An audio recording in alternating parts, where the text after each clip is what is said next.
Sunday, July 15th, 2018. Welcome to Sunday Smorgasbord / CFL report. Get to the CFL report shortly after I do the channel's health. Right now we're sitting at 3,223 views. We've done 210 total videos. And I'm trying to do all this from memory because I've got the stats over there somewhere. I didn't bring them with me. We got 122 views this week. Still at 33 subscribers. We only did 5 videos. So, not bad. I'm not, I didn't make a lot of videos this week. But earlier in the week, I did make a CFL prediction video.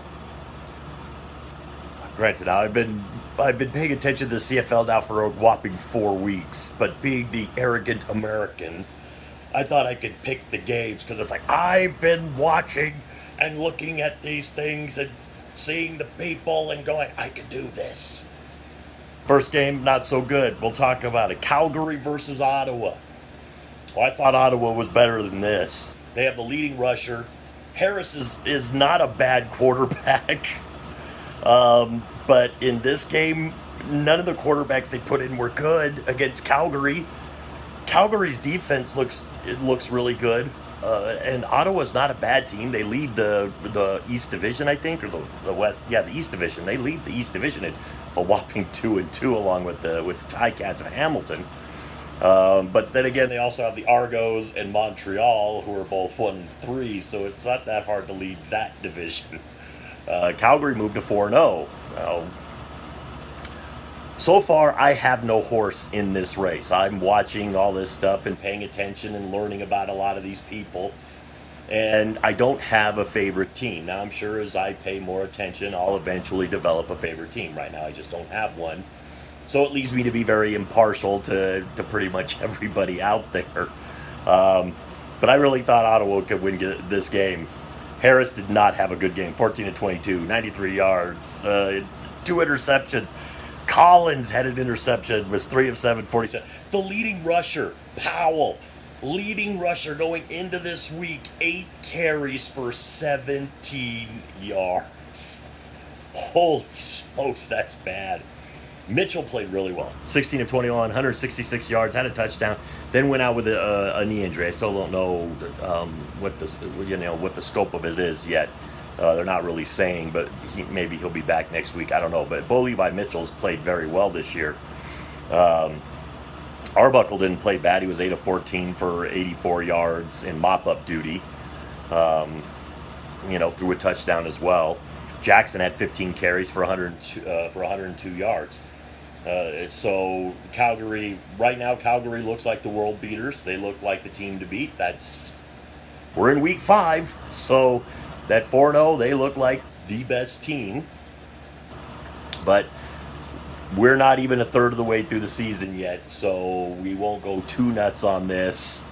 We're still very early in the season. But I picked Ottawa to win this game, 0-1.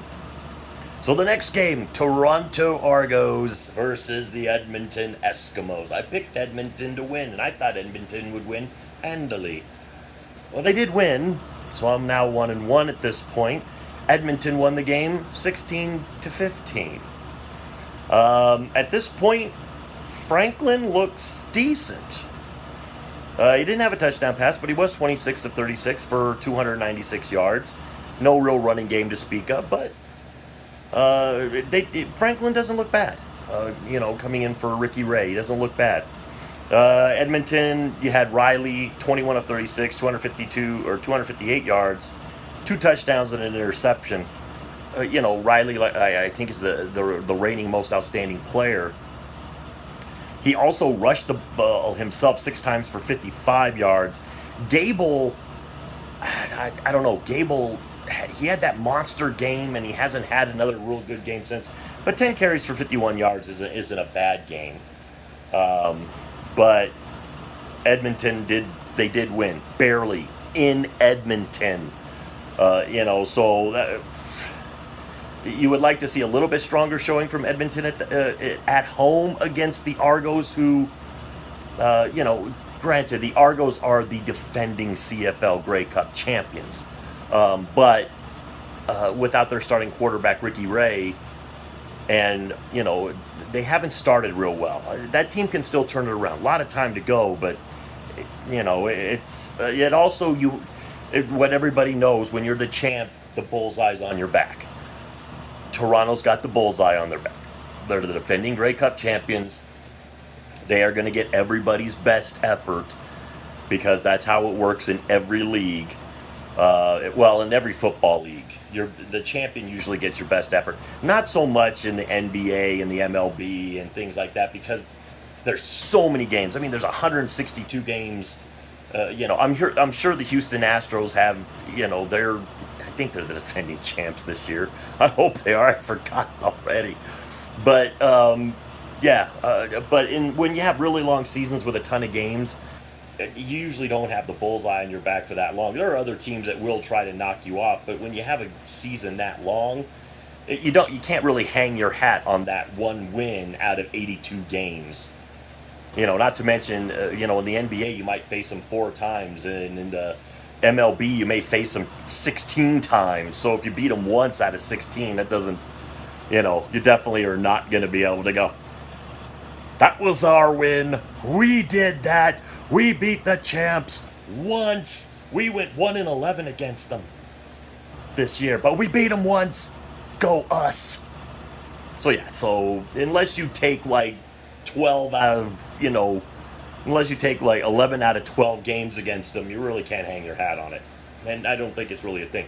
But in the NFL, where there's fewer games, in the CFL, and even in college football, I think, you do have that bullseye on your back because you are the champs, and you're not going to play that many times. Even though I think in the CFL, everybody plays each other at least twice. So, but Edmonton did win the game. Then the last game. I watched up until there was about 7 minutes to go in the third quarter. BC had gotten the ball back, but at their own 12-yard line. BC still had not scored a point by this time. Winnipeg was up 17-0.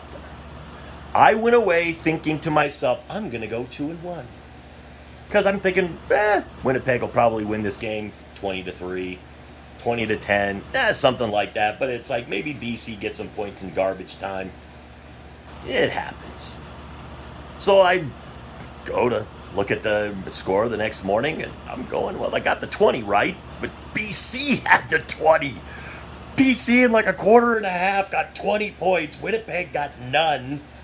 And for some reason, I don't know what it was, but Nichols just decided that he wanted to throw the ball to the other team more often. Now, the last interception, that's a tough interception to pin on Nichols, because the ball kind of bounced up in the air. I mean, when somebody taps the ball and it bounces up in the air and it becomes an anybody's ball, that's a tough one to pin on a quarterback. Maybe the throw a little ill-advised, but still, it popped up in the air, and that's when you kind of go, So it's anybody's ball at that point, and BC got it, and it set them up for the winning field goal. Nichols, I still can't say Nichols even really played that well. He was 17 of 28, 214 yards, and 3 interceptions. Harris ran the ball really well, 13 times for 139 yards. But Nichols, he made some mistakes. I mean, one interception that pops in the air, I get it. I'm not so sure about the other 2 interceptions, but like I said, I thought that Winnipeg was going to win this game. I was confident Winnipeg was going to win this game. I went to sleep thinking, it's over. Winnipeg's going to take this game. It's done. It's like I'm going to be 2-1, and I'm going to feel pretty good about myself. And no, not at all. But I guarantee you this. It's like I will still continue to do the prediction stuff, because I like doing it. I like doing it in the NFL. I like doing it in the, I like doing it here. So it's like I'll probably don't put any money. Don't go to Vegas and put any money on anything I say. I would hope that you would sit there and understand I am still quite the noob at the CFL, and I don't know all the players and the teams and how they react at home and all this other stuff. So I'm I'm still new at it, but I'm going to still keep track. So right now I'm 1-2. So that's not that good at all. But, I really thought I had that Winnipeg game. But Nichols didn't play that well. Harris played very well. BC, though, to me is really the story because they put in Lele over Jennings. Jennings has had a rough game, had a rough season so far, and they put in Lele, and 28 of 41, one touchdown, one interception, 326 yards. He didn't play bad. He played pretty good. They put him in, and it's like, and maybe this will solve right now. Maybe this will solve BC's offensive problems. Maybe. It's one game, so we can't. We're not going to call him a Hall of Famer at this point, or call him, the most outstanding player for the 2018 season. But it's a good start.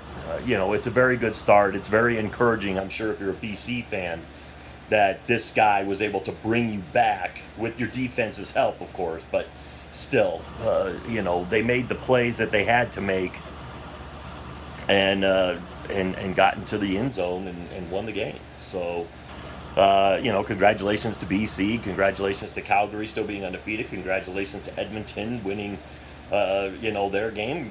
It's like everybody's. Right now, you got Ottawa and Hamilton at the top of the list with a 2-2 record, 4 points each. Calgary's killing everybody with a 4-0 record and 8 points. Edmonton has, a 3-2 record. They have 6 points. So those are the teams. Ottawa's at the top of the East. Calgary, Edmonton are at the top of the West. Calgary, of course, first. Edmonton second. So what did you think? Did you think Winnipeg had it won? Did you think they had it won? Because I thought they had it won. I relaxed. I said, I'm good. I don't need to pay attention to the rest of this. Oh, mercy. So let me know what you think down in the comments below. With all that being said, to the troops, past, present, and future, thanks for the freedom.